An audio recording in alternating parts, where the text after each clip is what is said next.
যারা যারা বিদেশে আসতে চাইতেছেন, বিভিন্ন দেশের সম্পর্কে জানতে চাইতেছেন যে আসলে কোন দেশে গেলে কত টাকা বেতন পাবো, আসলে বুঝতেছেন না।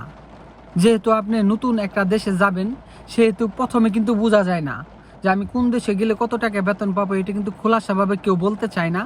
তো আজকের এই ভিডিওটা আপনি দেখলে বুঝতে পারবেন যে আসলে বিদেশে গেলে কেমন এবং কত টাকা আমি ইনকাম করতে পারবো। যেহেতু আমি জাপানে আছি, তো জাপান সম্পর্কে আজকে বলবো, জাপান দেশটা কেমন এবং বেতন কীরকম পাবেন। মোটামুটি ভালো একটা ডিটেলস আজকে বলবো, আপনারা মনোযোগ সহকারে শুনবেন, কারণ এতে আপনার উপকার হতে পারে। কারণ একটা দেশে আসলে আপনার জানা শোনার বিষয় আছে, বোঝার বিষয় আছে, এবং সব থেকে বড় বিষয় হলো দেশে কি পার্মানেন্ট রেসিডেন্সিপ বা পাসপোর্ট পাওয়া যাবে এবং বেতনটা কেমন হবে, সেই বিষয়টা হইতেছে মেন। তো আমি বলবো বিষয়টা যে জাপান, আমি যেহেতু 7 বছর ধরে আছি, তো জাপান সম্পর্কে আমার মোটামুটি ভালো ধারণা আছে। তো আপনাদের কাছে আজকে শেয়ার করব জাপানে বেতন কত। আমি একটি ভিডিওতে, আমার চ্যানেলে একটি ভিডিওতে আমি বলছিলাম যে জাপানের বেতন কত, একটি ভিডিও বানাইছিলাম। তো সেইখানে আসলে আমি ক্লিয়ারভাবে বলতে পারি নাই যে বেতন কত। তো আজকে এই ভিডিওতে আমি ক্লিয়ারভাবে বলবো যে বেতন কত।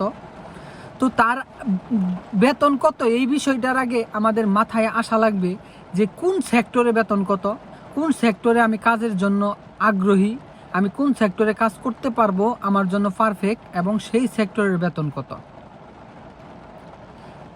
তাহলে আমি একটা একটা করে বলি। প্রথমে ধরেন রেস্টুরেন্ট আছে, হোটেল আছে, তারপরে কেয়ার গিভার আছে বা নার্সিং, তারপরে ফ্যাক্টরি আছে, আইটি সেক্টর আছে, স্টুডেন্ট বিষয় আছে, তারা পড়ালেখা করতে আসে, এবং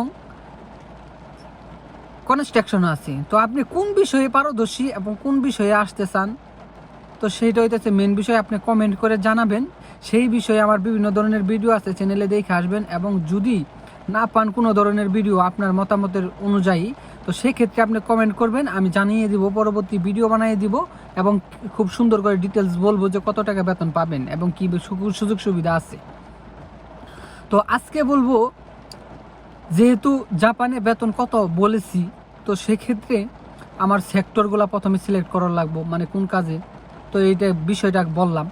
তো এখন কারা কারা কোন বিষয়ে জাপানে আসতে চাইতেছেন, সেই বিষয়টা হইতেছে মেন ফ্যাক্টর। তো আপনারা কমেন্ট করে জানাবেন যে কোন বিষয়ে আসতে চাইতেছেন, সেই বিষয়ে বেতন কত। তো বিষয়টা আমি আপনাদের কমেন্টে সুন্দর করে বিস্তারিত প্রুফ সহ দিয়ে দিব। কারণ আমি যদি বেতন কত এটা বলি, আসলে বিভিন্ন ধরনের সেক্টরে বিভিন্ন বেতন। তো আসলে ভালো, জাপান একটা ভালো দেশ, ভালো বেতন, ভালো লাইফ। এখানে যদি আপনি জীবনকে সেটেল করতে পারেন, আপনার জন্য সার্থক, সারা জীবন ভালোভাবে থাকতে পারবেন। তো সেজন্য এত উন্নত রাষ্ট্র, এত শৃঙ্খলা রাষ্ট্র যদি আসতে পারেন, তো খুবই ভালো হবো, এবং ভালো একটা লাইফ আপনার জন্য, বা ভালো দেশে আসি এবং সেখানে লাইফ স্টাইলটা খুবই উন্নত, তো এগুলো বলতে পারবেন নিজের আসার পরে। তো এখন আপনারা কমেন্টে বলবেন যে কে কোন কাজে আসতে চাইতেছেন, সেই বিষয়ে বেতন কত পাবো। আমি ডিটেলসে কমেন্টে বলবো, কারণ এখানে বললে আসলে বিশাল বড় লং হয়ে যাবে, প্রত্যেকটা সেক্টর বললে।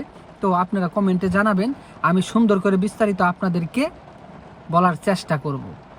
আপনার সাথে পার্সোনালি যোগাযোগ করে আপনার সাথে বলার চেষ্টা করব যে বেতন কত, কিভাবে আসতে পারবেন। তো সবাই ভালো থাকেন, আল্লাহ হাফেজ।